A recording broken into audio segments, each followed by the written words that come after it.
वज़ीर दिफा ने आइडियाज़ 2024 का इनेकाद खुशाइन करार दे दिया है। दिफाई नुमाइश की इफ्तिताही तकरीब से ख़ताम में वाज़ेह किया कि पाकिस्तान दुनिया भर में क़याम अमन के लिए कोशा रहेगा। इलाक़ाई अमन, समाजी और इक़्तिसादी तरक्की के लिए राबितों का फ़रोग़ ज़रूरी होता है। जोर दिया कि मसाइल का हल मुज़ाकरात से किया जाए।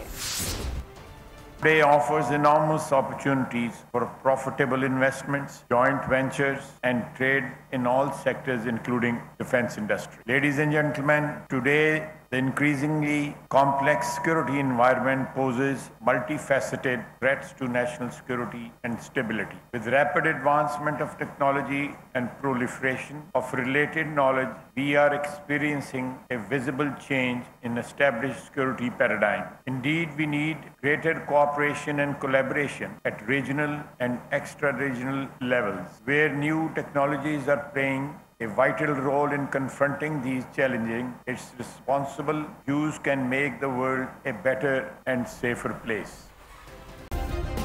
सब्सक्राइब करें और बेल दबाएं ताकि कोई खबर रह न जाए।